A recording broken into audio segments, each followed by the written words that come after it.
This is the place I've got to go. This is the place I'm meant to be. So I listened to the signs, and that's where I went. That's a pretty funny story. So to kind of summarize that up, you were with the guy, he cheated on you, you left, and you turned to God. You were asking for signs. You were Googling for a church, and did you see Union Grove Church or UGC on the Google? Yeah, that was the first. It was the one at the top. You were gonna go check that one out anyway. Or you're kind of curious about it. All of a sudden, she's in the car. A car pulls out in front of her. Has LSU, which is her favorite team at the time, or whatever.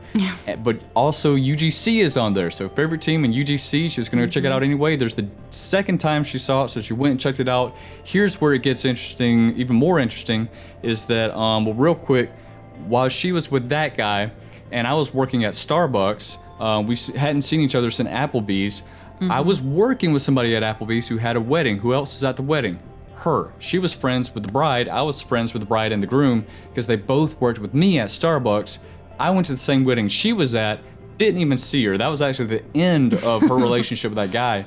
But still, same wedding, didn't see each other, another missed meeting. Let's see, she saw me in Walmart one time with the guy before she left him and gave me a hug, and it was really awkward. She was like, "Hi, TJ." Last time I saw her, she was mean to me. I was like, "I'm not hugging you." And then so it was weird. I was just like, "Hi, I haven't seen you in a long time. How are you doing?" He was surprised that I was nice because the last time I was not nice to him. So he was just kind of like, "Who are you and what have you done with Angel?" I don't know. I thought she was on drugs. But essentially, so she left that guy and she started going to Union Grove Church. So we left off with me at Starbucks. Just got the job at Starbucks. Well, while I was at Starbucks, I got a house and I got some roommates. And I worked with all of them. So it's just a bunch of guys who work at Starbucks living in the same house. One of those guys went to Union Grove Church. I didn't know this, and he only worked at Starbucks for like a month or two before he quit. But he invited me to Union Grove. I was still working and going to school at the same time, so I couldn't do much because I had to work on Sundays. But I said, you know what? I'm gonna go to a Wednesday night class because I had that night off. When I went there, I went to the lesson. Who was there? An Angel was there. Me. So like the one time I went and visited to go to a Wednesday night lesson, Angel was there. I went to the lesson. I didn't go back because... Well, real quick though, your roommate, me and him had a history. Oh yeah, they grew up together. Yeah, we went to, because we were both in Church of God, so I knew him through Church of God from a long time ago when we used to go to church camp together every summer. So I knew him through that since I was like 11 or 12 years old. And then come to find out later that that's his roommate. He's the one that invited him to this church, so... It's weird. So she knew this guy for a long time. I barely knew this guy, but he needed a house. He needed somewhere to stay. And so he got a job. And then within a month of him working there, he moved in with me. But yeah, he had known her their whole lives pretty much. He invited me to the same church that she started going to. So we started going to the same church at the same time. I went and checked it out one night, but I didn't come back because... I started going to that church and I got the healing and the hope and the help that I needed. I met someone. It was very unexpected for me. And actually it's funny because my ex-husband, him and I are really good friends now. And he's actually the one that kind of set me up with this person because he was like his best friend from high school or whatever. But he thought that we would hit it off. And so I met him and we did hit it off. And I kind of felt like it was destiny and it was God's plan for me because one, I was new back in my faith. So I was really confused about certain things. And this guy was a youth pastor at another church. So I was like, thank God he sent me a holy man. Not at Union Grove. No, not at Union Grove, but the bridge in a different town. Yeah, it was a whole different town, Nashville, Georgia. Because I was dating him, I started going to that church because that's where he youth pastored. That's where he played in the worship band. He played the guitar. I would go there to kind of watch him and to be with him, every Sunday. I started going there for... I guess 2 months because that's about how long we were together. And the reason why our relationship ended was because I found out that he was seeing someone behind my back, but I didn't really know who it was. So I found out who it was and talked to her. Like, the further I dug, the nastier it got. He literally had 4 long-term girlfriends all at the same time. So she just got back to church at UGC. She met this other guy who was a youth pastor at The Bridge in a different town. The Bridge is the name of the church. Thought he was nice. Comes to figure out he was seeing her for like a month or 2 months. As well as I was his newest one. So I was his newest notch one. in the belt. But he had 4 or 5 other people he was seeing at the same time. 2 or 3. 2 went to Union Grove and 2 went to The Bridge. So he was picking them from churches. And since she came to the church at UGC, he got her too, and then took her to The Bridge, which sounds like something a troll would do. It was really crazy because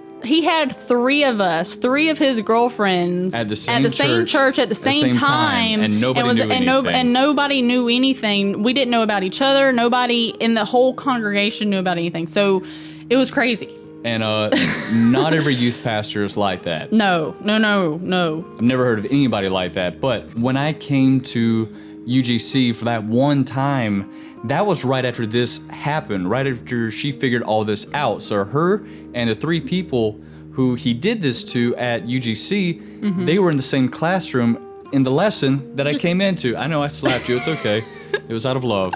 But when I walked into this lesson, that's all they were talking about because it just happened to them. They were very upset. Can you blame them? No, you can't. So that's all they were talking about. I came expecting a Bible lesson. I came into a rant session. So I was like, screw this. I'm not coming back to this. This is wasting my time. So I went away and then I came back.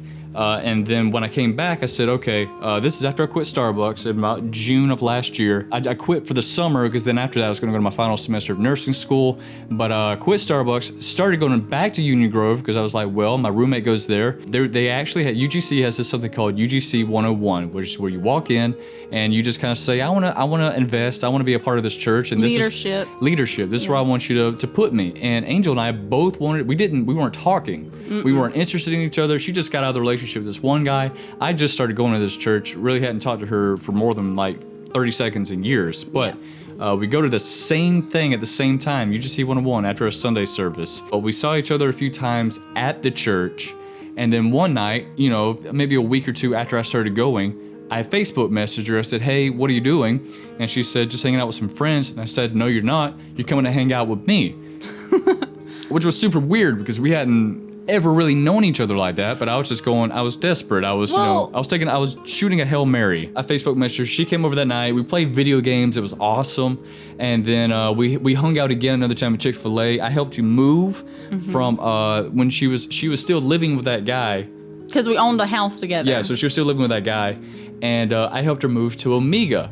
And as you remember, when we first started dating, I don't know, 5 or 6 months ago, that's where she was living at, in Omega, because I helped her move there. I was crushing pretty hard on her, but she didn't even know. She was not interested in me. She thought it was just, he's just a nice guy who helped me to move, who took me and my dog to the vet years ago for no reason, and who even wants to talk to me after I was a jerk to him years ago. But when we started dating, we started talking about our whole lives, our stories, our 2 stories, how we were always just 2 parallel lines, and sometimes we would cross, sometimes we would barely miss each other, but essentially our whole lives, we were right around each other. And so this is kind of how we interpreted it, is that whole time God was preparing us for one another. We weren't ready for each other. We weren't mature enough. We didn't know the things or haven't experienced the things that we needed to know to kind of be successful as a relationship. We got hurt and we learned lessons, and God just kind of kept bringing us back around each other. Ever since we were little kids, just kind of keeping us around each other. How else can you see it? There's only so many coincidences that can line up back to back to back. You just have to look at it and you can't say anymore, that's all it is a coincidence.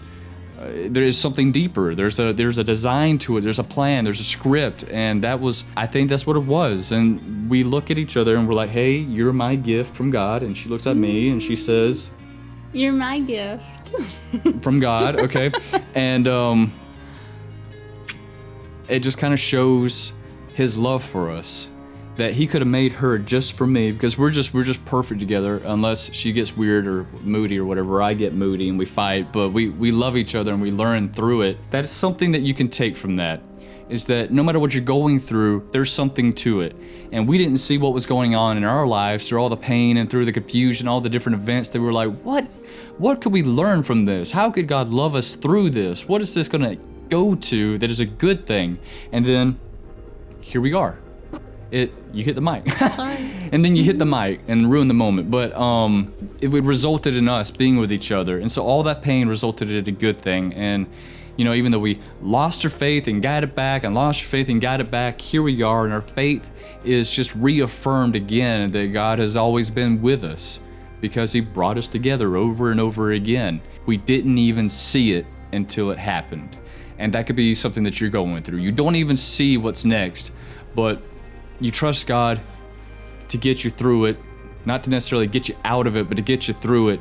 And when it's done, you can look back and see where he was the whole time. That's our story, guys. Thank you so much for watching. I know it was a long video, 29 years, 26 years, all compiled into like 20-something, 30-something minutes. But guys, thank you so much for watching. I hope you enjoyed it, and I hope you know that whatever you're going through, that God loves you and that he's with you. Even if you don't see it or think it, he's there. And he's got a plan for you. But guys, thanks so much for watching.